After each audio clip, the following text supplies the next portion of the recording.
अस्सलामुअलैकुम दोस्तों। मैं डॉक्टर सईद अली हसनैन आज की वीडियो के अंदर आप लोगों के साथ डिटेल में bank of Punjab limited, Faisal bank limited, Pakistan telecommunication limited, first national equities limited, Airlink communications limited और पीआईए होल्डिंग कंपनी लिमिटेड का एनालिसिस जब शेयर करूंगा।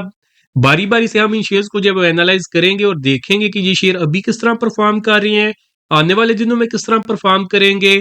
अगर ये शेयर आपके पोर्टफोलियो में पड़े हुए हैं या फिर आप लोग इन शेयर्स के अंदर जो है न्यू इन्वेस्टमेंट का या फिर ट्रेडिंग का प्लान बना रहे हैं, तो आपको बेस्ट लेवल और स्ट्रेटजीज बताई जाएंगी, जिनको अगर आप जो फॉलो करेंगे तो इंशाल्लाह आप इन शेयर्स के अंदर जो है अपना प्रॉफिट वो मैक्सिमाइज कर सकेंगे और अपने रिस्क को जो है वो मिनिमाइज कर सकेंगे। यही सब कुछ आज की वीडियो के अंदर आप लोगों के साथ जो है शेयर किया जाएगा। तो जो सबसे पहला जो शेयर है हमारे पास आज की वीडियो के अंदर वो है हमारे पास दी बैंक ऑफ पंजाब लिमिटेड। तो हम ये जितने भी शेयर आप लोगों के साथ जो मैंने जिनके नाम दिए हैं, इनको हम जो वो शॉर्ट टर्म के लिहाज से भी देखेंगे और मिड टर्म के भी लिहाज से जो वो देखेंगे। शॉर्ट टर्म से मुराद मेरी 1 हफ्ते से लेकर 2 हफ्ते का टाइम फ्रेम है और मिड टर्म से मुराद मेरी 2 हफ्ते से लेकर 2 मंथ का जो वो टाइम फ्रेम है। बैंक ऑफ पंजाब को हम जो वो मीडियम टर्म के लिहाज से देखते हैं, क्योंकि इसकी जो करंट फॉर्मेशन या करंट जो मूवमेंट है वो मीडियम टर्म के लिहाज से ही जो वो बन रही है। तो हम इसको उसी टाइम फ्रेम के ऊपर डिस्कस करेंगे जिस टाइम फ्रेम के ऊपर ये शेयर जो वो मूव कर रहा है। उससे ही हमें जो समझे कि बेहतर एक्यूरेसी जब वो मिलती है और हमारी जो रिस्क मैनेजमेंट है वो बेहतर होती है। तो अगर हम बैंक ऑफ पंजाब को देखें जो मीडियम टर्म के लिहाज से, तो इस शेयर के अगर हम करंट प्राइसेस की बात करें तो ये 40 रुपए के ऊपर जब ट्रेड कर रहा है। शेयर के अगर हम ट्रेंड की बात करें तो शेयर जो है अपने अप ट्रेंड के अंदर है, बट उसका मतलब ये नहीं कि आप फौरन से इस शेयर को जो है वो खरीद लें। अगर शेयर अपने अप ट्रेंड के अंदर हो तो फिर भी उसके अंदर कुछ चीजें होती हैं जिनका हमने जो ध्यान रखना होता है उस शेयर के अंदर जो इन्वेस्टमेंट करने से पहले। अगर तो आपने इस शेयर के अंदर जो वो 34 रुपए के करीब करीब जब इन्वेस्टमेंट की हुई है, तो फिर जो इस शेयर के पास जो रेजिस्टेंस है वो 41.5 रुपए की है, क्योंकि यहाँ पे अगर आप देखेंगे तो ये एक आर्क फॉर्मेशन बना रहा है जिसकी रेजिस्टेंस 41.5 रुपए की है। तो जिन्होंने ये नीचे 34 रुपए के करीब इसमें बाइंग की हुई है, तो बेस्ट लेवल के करीब ये समझे कि शेयर आ चुका हुआ है। अब उन लोगों को इस शेयर के अंदर जब वो प्रॉफिट बुकिंग की तरफ जब वो जाना चाहिए। और अगर आप लोगों ने इसके अंदर जो ऑलरेडी इन्वेस्टमेंट नहीं की हुई और आप वेट कर रहे हैं कि इसके अंदर कोई न्यू अपॉर्चुनिटी बने, तो फिर जो आप लोग इस शेयर के अंदर जो इन्वेस्टमेंट की तरफ जाएं, तो आप इस शेयर को जो वॉच लिस्ट के अंदर रखें, क्योंकि ये शेयर जब ये करंटली 40 रुपए के ऊपर ट्रेड कर रहा है, रेजिस्टेंस इसके पास 41 रुपए और 60 पैसे की है। अगर ये आने वाले दिनों में 41 रुपए 60 पैसे के ऊपर जो है ये क्लोजिंग दे देता है बैंक ऑफ पंजाब, तो फिर जो आप इस शेयर के अंदर जो बाइंग की तरफ जो जाएंगे, फिर यह है कि शेयर जो है न्यू इस आर्क फॉर्मेशन का जो न्यू ब्रेकआउट जो है वो सबमिट कर देगा और इस शेयर की जो प्राइसेस है फिर ऊपर की तरफ जो वो फर्दर अपसाइड के ऊपर जो जाना शुरू कर देंगी।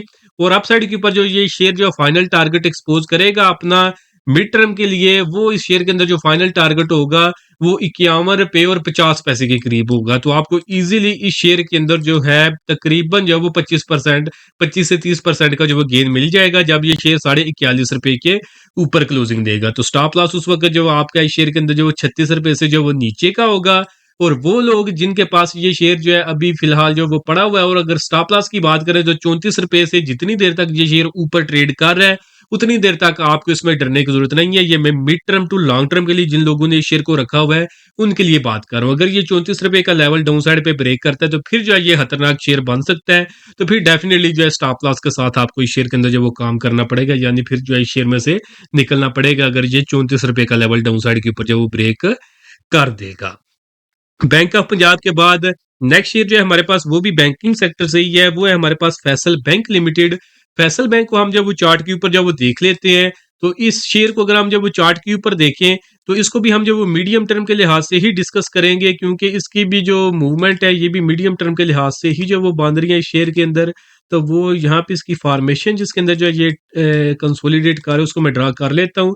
तो अगर हम इस शेयर की जो है ट्रेंड की बात करें तो मेजर ट्रेंड इस शेयर का अभी भी अप ट्रेंड है, बट इसके अंदर आपने फौरन बाइंग की तरफ जब वो नहीं जाना। वो क्यों नहीं जाना? बेशक ये शेयर जो है ये अपने अप ट्रेंड के अंदर है, बट अप ट्रेंड के अंदर ये शेयर फिलहाल जो वो कंसोलिडेट कर रहा है। कंसोलिडेशन जोन का मतलब ये होता है कि शेयर की प्राइसेस के अंदर ना ही कोई बड़ी ज्यादा अपसाइड के ऊपर मूवमेंट आ रही होती है और ना ही कोई बड़ी ज्यादा जो है डाउन साइड के ऊपर जो शेयर के अंदर जो वो गिरावट आ रही होती है। बट अगर जब शेयर कंसोलिडेट कर रहा होता है तो अगर आप उस वक्त जो शेयर के अंदर जो इन्वेस्टमेंट कर लेते हैं, तो फिर जैसे ही आप उस शेयर के अंदर जो बाइंग करते हैं तो उस शेयर के जो प्राइसेस है वो नीचे गिर जाती हैं और जैसे ही आप सेल करते हैं तो शेयर की प्राइसेस ऊपर उठ जाती हैं। तो जब शेयर कंसोलिडेट कर रहा होता है, तो जब आप उस वक्त जो है शेयर के अंदर ट्रेडिंग या इन्वेस्टमेंट करते हैं, तो उस वक्त काम करने का उस शेयर के अंदर नुकसान ये होता है कि आप जिस डायरेक्शन में भी जो है वो अपनी ट्रेड को एग्जीक्यूट करेंगे, शेयर उसकी ऑपोजिट साइड के अंदर जो है वो जाएगा। तो इससे बचने का तरीका क्या है, वो ये है कि आपने कंसोलिडेशन जोन की जो प्रॉपर रेजिस्टेंस है उसको फाइंड करना होता है, या फिर आप जो सपोर्ट को जो वो फाइंड करते हैं। तो हम करंट लिहाज से इस शेयर के अंदर जो है रेजिस्टेंस को फाइंड करते हैं। तो रेजिस्टेंस इसके पास 102 रुपए और 50 पैसे की है, और ये वक्त के साथ साथ जो वो चेंज होती रहेगी, क्योंकि ये मेगाफोन फॉर्मेशन है और इसके अंदर जो रेजिस्टेंस है शेयर की, ये वक्त के साथ साथ जो वो चेंज होती रहेगी। करंट लेवल्स के लिहाज से इस शेयर की जो रेजिस्टेंस है वो 102 दो रुपए और 50 पैसे की है। करंटली ये शेयर जो 90 रुपए के ऊपर जो वो ट्रेड कर रहा है। सपोर्ट इसके पास जो 80 रुपए की है, जिनके पास ये medium term to long term के लिए पड़ा हुआ है। जितनी देर तक ये शेयर 80 रुपए के ऊपर जब वो ट्रेड कर रहा है, आपको डरने की जरूरत नहीं है। 80 रुपए का लेवल ब्रेक करता है तो फिर जो है आपको सोचना पड़ेगा कि आपने इसमें से निकलना है या नहीं निकलना है, क्योंकि फिर ये शेयर जो है बहुत ज्यादा रिस्की बन जाएगा, क्योंकि अपनी स्ट्रांग सपोर्ट और इस कंसोलिडेशन जोन का जो ये ब्रेक डाउन कर देगा। और अगर आपने इसके अंदर जो वो न्यू बाइंग करनी हो, तो आप इस शेयर को जो वॉच लिस्ट के अंदर रखें। अगर ये शेयर आने वाले दिनों में 102 रुपए 50 पैसे के ऊपर जब वो क्लोजिंग दे देता है, तो फिर जो आप इस शेयर के अंदर जो है वो इस शेयर के अंदर जो आप बाइंग की तरफ जो है वो जाएंगे। और फिर 102 रुपए के बाद जो अपसाइड के ऊपर मीडियम टर्म के लिए ये शेयर जो अपना फाइनल टारगेट एक्सपोज करेगा, वो हमारे पास तकरीबन 118 रुपए से लेकर 120 रुपए का होगा। तो आपको इजीली जो है वो 20 रुपए का या 20% का गेन जो है इस शेयर के अंदर जो है वो मिल जाएगा, जब ये शेयर 102 रुपए और 50 पैसे के ऊपर क्लोजिंग दे देगा। तो जिनके पास पड़ा हुआ है उनको भी बता दिया कि स्टॉप लॉस 80 रुपए से नीचे का रखना है। जिन्होंने न्यू इन्वेस्टमेंट करनी है तो उनको बता दिया कि 102 रुपए 50 पैसे के ऊपर क्लोजिंग देगा। तो फिर जब वो आप इसके अंदर बाइंग की तरफ जाएंगे, फिर आपको जब वो इस शेयर के प्राइसेस ऊपर जब वो फर्स्ट टारगेट जब वो 110 का होगा, सेकंड 115 का, और फाइनल टारगेट 120 रुपए का होगा इस शेयर के अंदर, जब ये शेयर 102 रुपए 50 पैसे की ऊपर क्लोजिंग देगा। ठीक हो गया। तो बाकी क्योंकि ये शेयर मिड टर्म के लिहाज से जो मूवमेंट कर रहा है, तो फिर मैंने मिड टर्म के लिहाज से ही डिस्कस किया है। शॉर्ट टर्म के ऊपर इसको डिस्कस करने का ऐसा कोई इसमें फायदा होगा नहीं, क्योंकि इसकी जो मेजर मूवमेंट जिसकी ये शेयर खुद फॉलो कर रहा है, हमें भी उसी को डिस्कस करना चाहिए। अगर हम कोई अपनी मर्जी से इसमें से कोई फॉर्मेशन ढूंढने लग जाएंगे, तो फिर उसका अल्टीमेटली नुकसान भी हमें ही होगा। तो ये वाला काम जो हमने इस शेयर के अंदर जो है वो नहीं करना। तो फैसल बैंक के बाद जो नेक्स्ट शेयर है हमारे पास, वो है टेक्नोलॉजी सेक्टर से पीटीसी पाकिस्तान टेलीकम्युनिकेशंस लिमिटेड। तो ये पिछले दिनों में काफ़ी अच्छा जो है ये शेयर परफॉर्म करता रहा है। तो मार्केट भी अगर हम देखें तो कोई मार्केट में भी थोड़ी सी अच्छी मूवमेंट आई है, बट समझे कि ये शेयर जो है ये बहुत ही अच्छा परफॉर्म करता रहा है। इवन दो के बहुत अच्छे शेयर मार्केट में मौजूद थे, उनमें इतनी अच्छी मूवमेंट नहीं थी आ रही जितनी इस शेयर के अंदर अच्छी जो मूवमेंट आई है।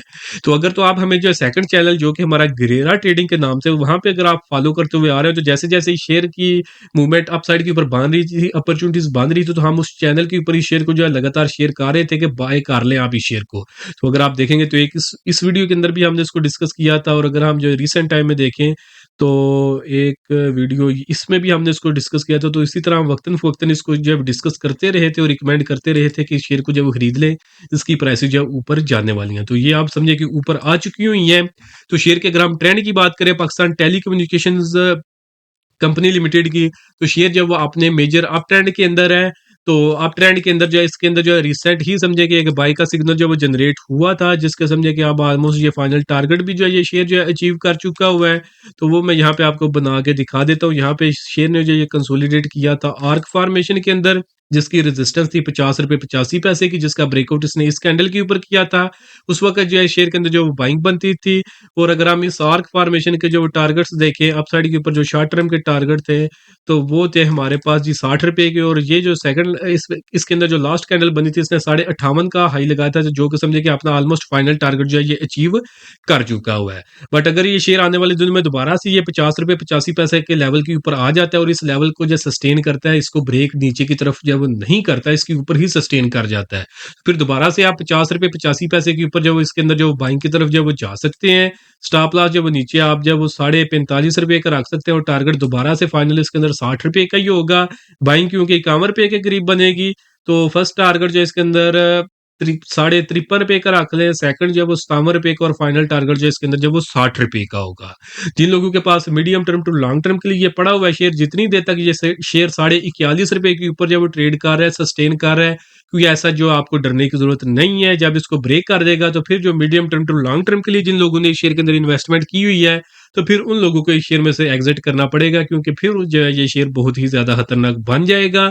और जिन्होंने इसको जब वो न्यू बाइंग इसके अंदर करनी है, तो आपको ऑलरेडी बता दिया है कि किन लेवल्स के ऊपर या कौन सी स्ट्रेटजी इसके अंदर बनेगी, तो फिर आपने इस शेयर के अंदर जो है वो न्यू इन्वेस्टमेंट करनी है। पीटीसी के बाद जो नेक्स्ट शेयर है हमारे पास, वो है हमारे पास फर्स्ट नेशनल इक्विटीज लिमिटेड। तो एफएनईएल को हम जब डिस्कस कर लेते हैं, तो दोस्तों अगर तो आप लोग जो है, जो आपको ये मैं लेवल्स बता रहा हूँ और जो स्ट्रेटजीज बता रहा हूँ, अगर आप इनको खुद मैनेज कर सकते हैं, इनको फॉलो कर सकते हैं, तो आप इनको फॉलो करें, इन लेवल्स को फॉलो करें, स्ट्रेटजीज को फॉलो करें। इंशाल्लाह आप अच्छा खासा जो इन शेयर्स के अंदर जो आप गेन बनाएंगे और आपका रिस्क जो है वो भी अंडर कंट्रोल रहेगा। बट अगर आप लोग ये सब कुछ खुद मैनेज नहीं कर सकते और आप लोग एक ऐसे प्लेटफॉर्म की तलाश के अंदर हैं जहां पे आप चाहते हैं कि जैसे ही किसी शेयर के अंदर कंफर्मेशन मिले कि उसकी प्राइसेस ऊपर की तरफ जो है वो जाने वाली हैं, तो वहां पे आपको एग्जैक्ट लेवल बता दिए जाएंगे कहाँ पे आप खरीद लें और इसकी प्राइसेस आप साइड के ऊपर जो वो कहाँ जाने वाली हैं, वहां पे आपने सेल करना है। और इसी तरह अगर किसी शेयर की प्राइसेस नीचे गिरने लगे, तो आपको एग्जैक्ट लेवल बता दिए जाएंगे किन लेवल्स के ऊपर आप सेल कर दें और नीचे ये शेयर जो है कहाँ तक गिर सकता है। तो अगर तो आप इस तरह की जो है वो सिग्नल चाहते हैं, इस तरह की सर्विस चाहते हैं, तो उसके लिए आप हमारी प्रीमियम सर्विसेज को अवेल कर सकते हैं। हमारी प्रीमियम सर्विसेज सर्विसेज के बिल्कुल मिनिमम से चार्जेस हैं। साल में जस्ट वन टाइम 6,000 रुपया पे करके आप पूरे साल के लिए हमारी प्रीमियम सर्विसेज को अवेल कर सकते हैं।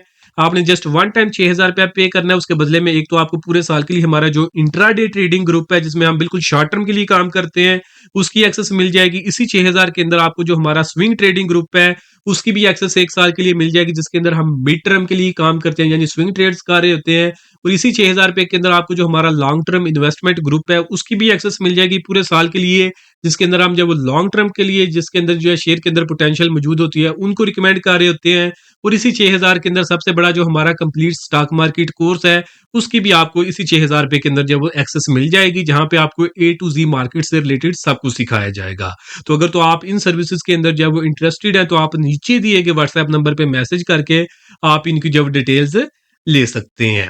तो अब हम जब वो नेक्स्ट शेयर को जब डिस्कस कर लेते हैं, तो नेक्स्ट शेयर है हमारे पास फर्स्ट नेशनल इक्विटीज लिमिटेड। तो पिछले अगर हम कुछ टाइम में देखें, तो इसके अंदर जो काफी अच्छे वॉल्यूम्स आते रहे हैं और इसकी परफॉर्मेंस भी जो है वो इस शेयर की जो वो बहुत अच्छी रही है। बट यह है कि अभी करंटली अगर हम इस शेयर के ट्रेंड की बात करें, तो शेयर अभी तक जो अपने अप ट्रेंड के अंदर है। बट इसका मतलब ये नहीं कि आप इस शेयर को जो है वो फौरन से खरीद लें। क्यों ना खरीदें? क्योंकि ये शेयर अभी फिलहाल कंसोलिडेट कर रहा है और कंसोलिडेशन का आपको मैंने बता दिया है कि जब शेयर कंसोलिडेशन जोन में होता है, तो उस वक्त जब आप शेयर में काम करते हैं, तो उसका नुकसान क्या होता है। ठीक हो गया। तो अब अगर हम इस शेयर को देखें, तो ये शेयर जो है करंटली 16 रुपये 91 पैसे के ऊपर ट्रेड कर रहा है। इसके पास अब हमारे पास जो है वो दो सपोर्ट के लेवल जो वो बन रहे हैं। एक अगर हम इसकी प्रीवियस सपोर्ट की बात करें, जो कि 15 रुपये की है, तो एक तो वो सपोर्ट का लेवल बन रहा है। और अगर हम इसको एक चैनल फॉर्मेशन में देखेंगे, ये चैनल फॉर्मेशन के अंदर जो है वो कंसोलिडेट करेगा, तो उसकी सपोर्ट हमारे पास 14.5 की है। तो करंटली ये शेयर 16 रुपये 90 पैसे के ऊपर जब वो ट्रेड कर रहा है, तो उसके जो स्ट्रांग सपोर्ट के लेवल्स बनते हैं, वो यही 14.5 से लेकर 15.5 का जो वो लेवल बनता है। तो अगर तो इस जोन के अंदर ये शेयर आ जाता है और नीचे इस चैनल फॉर्मेशन का ये ब्रेकडाउन नहीं करता, तो फिर जो अगर आप इस शेयर के अंदर जो न्यू बाइंग करना चाहें, तो आप कर सकते हैं। बट ये कि स्टिल इसके अंदर जो रिस्क ज्यादा होगा। बट ये है कि अगर ये शेयर ने सस्टेन कर दिया, इस चैनल का ब्रेकडाउन ना किया, तो फिर शेयर की प्राइसेस ऊपर उठेंगी और अपसाइड के ऊपर जब वो एटलीस्ट ये जो शेयर है, ये आएगा 18.25 तक, जहां पे आपको इजीली इस शेयर के अंदर जो है वो 25% का गेन मिल जाएगा। और अगर इसी तरह जो है ये इस चैनल की जो है फॉर्मेशन अपसाइड के ऊपर अपनी स्विंग को जब वो कंप्लीट करेगा, तो फिर फाइनल टारगेट इसका थोड़ा medium term to long term के लिए कह लें, वो हमारे पास 24.5 रुपये का होगा। तो फिर जो परसेंटेज वाइज इस शेयर के अंदर आपको जो गेन मिलेगा, वो हमारे पास होगा जी 70% के करीब करीब।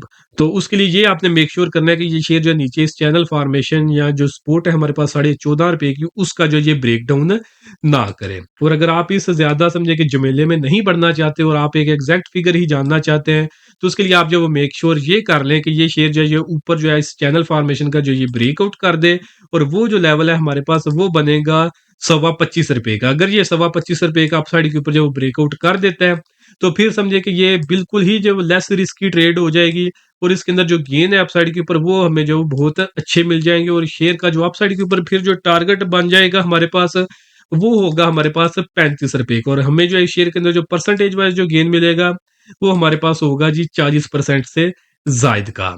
वो लोग जिनके पास ये ऑलरेडी पड़ा हुआ है, तो ₹14.5 का आप इसमें स्टॉप लॉस रख सकते हैं। अगर ये 14.5 का लेवल ब्रेक करता है तो फिर जो है डेफिनेटली आपको इस शेयर में से एग्जिट इख्तियार करना चाहिए फिर, क्योंकि ये शेयर जो है अपना ट्रेंड जो ब्रेक कर देगा और डाउन ट्रेंड के अंदर चला जाएगा और इसकी प्राइसेस में हम जो फिर फर्दर लो से लोएस्ट लेवल्स की तरफ जो इसकी प्राइसेस को जाते हुए देखेंगे। फर्स्ट नेशनल इक्विटीज के बाद जो नेक्स्ट शेयर है हमारे पास वो टेक्नोलॉजी सेक्टर से है, वो है हमारे पास एयरलिंक कम्युनिकेशंस लिमिटेड। एयरलिंक को हम जब वो चार्ट के ऊपर जब वो देख लेते हैं तो शेयर को अगर हम जब वो देखें तो शेयर जो है ये फिलहाल जो है ये आप कह लें कि कंसोलिडेशन जोन के अंदर ही है। और इसके अगर हम कंसोलिडेशन जोन की बात करें तो ये शेयर जो है ये एक चैनल फॉर्मेशन है जिसके अंदर जो है ये कंसोलिडेट कर रहा है। करंटली ये शेयर ₹165 के ऊपर ट्रेड कर रहा है और अगर हम इस चैनल की जो है वो सपोर्ट की बात करें तो वो सपोर्ट हमारे पास ₹162 की है। तो आप इस शेयर को जो है वो वॉच लिस्ट के अंदर जो है वो रख सकते हैं, क्योंकि बिल्कुल आपने सपोर्ट के ऊपर ही जो है ये शेयर आ चुका हुआ है। अगर तो ये शेयर आने वाले दिनों में इस चैनल का जो ब्रेकडाउन डाउन साइड के ऊपर नहीं करता तो फिर ये जो समझे कि ₹162.50 का जो लेवल होगा ये एक बेस्ट लेवल होगा इसके अंदर जो वो बाइंग के लिए। जिसके बाद फर्स्ट टारगेट इसके अंदर 170 का, सेकंड टारगेट जो है वो 180 का और फाइनल टारगेट जो है वो ₹200 के करीब होगा। और परसेंटेज वाइज अगर हम जब वो देखें तो ये इस शेयर के अंदर जो वो 20 से 25% का हमें जो वो गेन मिल सकता है। बट और अगर हम जब डाउन साइड के ऊपर जब देख लें तो इस शेयर के अंदर जो है वो ₹158 का आपने स्टॉप लॉस रखना है अगर ये नीचे 162 का लेवल सस्टेन भी कर जाता है।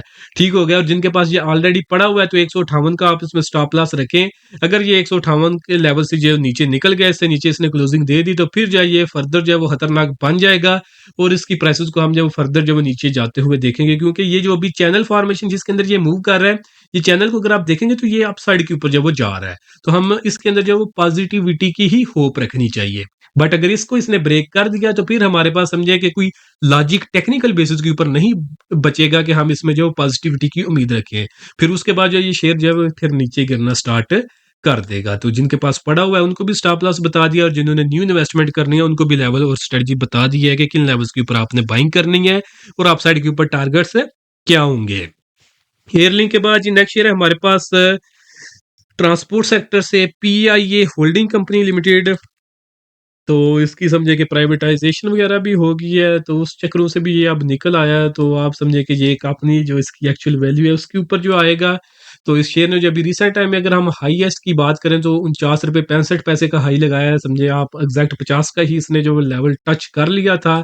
और जो इस जुम्मे वाले दिन जो इसने क्लोजिंग दी थी वो ₹30.74 के ऊपर इसने क्लोजिंग दी है। तो जो समझे लोग 49-50 के ऊपर इसमें स्टॉक हुए हैं तो उन लोगों ने इसके अंदर जो है वो तकरीबन 35 से 40% का जो वो लॉस उठा लिया। तो अब हमें इस शेयर के अंदर जो वो क्या करना चाहिए, देखें अगर तो इसको मैं थोड़े छोटे टाइम फ्रेम्स के ऊपर देखूं तो वहां पे ये स्ट्रांग डाउन ट्रेंड के अंदर जब वो मूव कर रहा है तो वहां पे भी डिस्कस करने का कोई ऐसा जो तुक भी नहीं बन रहा। इस शेयर को अगर हम जो अब मीडियम टर्म के लिहाज से जो वो देखेंगे तो मीडियम टर्म के लिहाज से इस शेयर के अंदर जो फॉर्मेशन बनी थी वो थी हमारे पास आर्क फॉर्मेशन। तो इसका जो है ब्रेकआउट इस शेयर ने किया था इस कैंडल के ऊपर 17 नवंबर 2025 को जब इसने क्लोजिंग दी थी ₹33.44 के ऊपर। उस वक्त जो है इसके अंदर जो बाइंग बनती थी तो टारगेट उसके ₹50 के थे जिनको ये अचीव कर चुका हुआ है। तो जिन्होंने इन लेवल्स के ऊपर जो वो बाइंग की है तो वो तो उनके समझे कि तो वारे न्यारे तो हो चुके हैं। जो हमारा जो ग्रेरा ट्रेडिंग चैनल है आई थिंक इसके ऊपर हमने जो इस अपॉर्चुनिटी को शेयर भी किया था और हमारा जो प्रीमियम ग्रुप है उसके अंदर भी किया था। तो वो तो समझे कि फाइनल टारगेट जो है अचीव ऑलमोस्ट जो है वो कर चुका हुआ है। तो अब नेक्स्ट करंटली शेयर दोबारा से ₹30.74 के ऊपर जो वो आ चुका है। तो अब हमें शेयर के अंदर जब वो क्या करना चाहिए, देखें ये शेयर जो वो नीचे एक हफ्ते के अंदर जो 30% की इस शेयर के अंदर जो है वो गिरावट हुई है। ठीक हो गया। तो अभी भी अगर हम इस शेयर को जो है वो देखें तो इसकी प्राइसेस अभी भी समझे कि इतनी मुतमिन जो है नजर नहीं आ रही। वीकली टाइम फ्रेम के ऊपर इसके पास सपोर्ट थी ₹32.97 की और इसने जो वीकली टाइम फ्रेम के ऊपर क्लोजिंग दिया वो ₹30.74 की है। तो मे बी ये जो सपोर्ट जिससे जो ये नीचे आ चुका है ये अपकमिंग डेज के अंदर इसको जो है रिस्टोर करने की कोशिश करे और ये आने वाले 1 या 2 हफ्ते के अंदर मे बी ये ट्राई करे कि ये जो ₹33 का लेवल है इसी के अराउंड जो है ये रुक जाए, इससे फर्दर जो है वो नीचे ना गिरे। इसकी ये समझे कि शेयर की जो टेक्निकल्स के ऊपर जो हमें जो है वो मूवमेंट नज़र आ रही है, वो यही आ रही है कि ये शेयर जो है ये ₹33 के करीब-करीब 2 पैसे 2 1-2 रुपया नीचे कर लें या 1-2 रुपया ऊपर कर लें, इस लेवल के करीब-करीब जो है ये रुकने की कोशिश करेगा कि इससे ज़्यादा जो वो नीचे ना गिरे।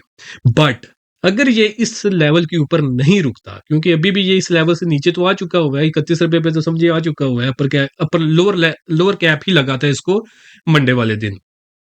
तो अब अगर तो ये शेयर जो है नीचे इस लेवल को जब सस्टेन नहीं करता, तो फिर जब वो आप थोड़ा मेंटली प्रिपेयर रहें कि ये शेयर जो है नीचे डिप मार सकता है ₹25 की, ठीक है? तो फिर वो लोग जो बाइंग ऑन डिप करते हैं, तो जो ₹25 का लेवल है वो एक समझे कि डिप के लिहाज से जो एक बेटर लेवल जो है वो बन सकता है, अगर आपने डिप के ऊपर बाइंग करनी है तो। क्योंकि ₹50 के ऊपर शेयर गया था, तो नीचे आपको ₹25 के ऊपर मिलेगा, तो ये समझे कि हम इसको एक डिस्काउंटेड प्राइस जो है वो कंसीडर कर सकते हैं। और अगर ये इसी तरह जो है रुका रहता है, तो फिर जो हमारी समझिए कि जो लेस रिस्क स्ट्रेटजी है वो यही है कि अब हम इसका जो ऑल टाइम इसका हाई है, उसका वेट करें कि ये उसके ऊपर जो क्लोजिंग दे, यानी ₹50 के ऊपर क्लोजिंग दे, तो फिर हम जब इस शेयर के अंदर जो है वो बाइंग करें। तो अब इसके अंदर जो स्टॉप लॉस की अगर हम बात करें, तो वो डिस्कस करने का अभी फिलहाल तुक बनता नहीं है, क्योंकि स्टॉप लॉस के ऊपर हमें ₹40 के करीब रखना चाहिए था, जिनके पास ऑलरेडी ₹40 के ऊपर बाइंग थी। क्योंकि ऑलरेडी अब उन्होंने इतना ज़्यादा लॉस उठा लिया, तो अब उन्हें मैंने बता दिया कि यहाँ तो ये ₹32-33 के करीब-करीब जो है रुक जाएगा, और अगर नहीं रुकता तो फिर नीचे जो है ₹25 की ये ट्राई करेगा कि ₹25 को एक दफ़ा टेस्ट कर ले, इवन दो उसके बाद ये शेयर में भी ऊपर ही जब वो जाए। ठीक हो गया, तो बाकी फ्यूचर के अंदर जब इसके अंदर जो क्लियर कट फॉर्मेशन हमारे पास आ जाएगी, ये जो इसके अंदर जो सेलिंग प्रेशर जो डेवलप हो रहा है, ये सारी चीज़ें सारी सेटल हो जाएँगी। तो जब ये सब कुछ हो जाएगा, तो फिर हम इसको जो है वो फर्दर जो है डिस्कस कर लेंगे। तो बाकी दोस्तों, उम्मीद करता हूँ कि आज की वीडियो भी आप लोगों को पसंद आई होगी। वीडियो अगर आप लोगों को पसंद आई तो काइंडली इसको ज़रूर लाइक करें, दोस्तों के साथ भी शेयर करें, चैनल को ज़रूर सब्सक्राइब कर लें, ताकि फ्यूचर के अंदर मार्केट से रिलेटेड अपडेट्स आप लोगों से जो मिस ना हों। दोस्तों, इस वीडियो के अंदर आपको जो कुछ भी बताया गया, ये सिर्फ एजुकेशन और इंफॉर्मेशन के लिए, ये किसी किस्म की कोई भी इन्वेस्टमेंट एडवाइस नहीं है। अगर आपने कोई भी इन्वेस्टमेंट करनी है, तो उससे पहले आपने खुद उसकी जो है वो रिसर्च जो है वो कंप्लीट कर लेनी है।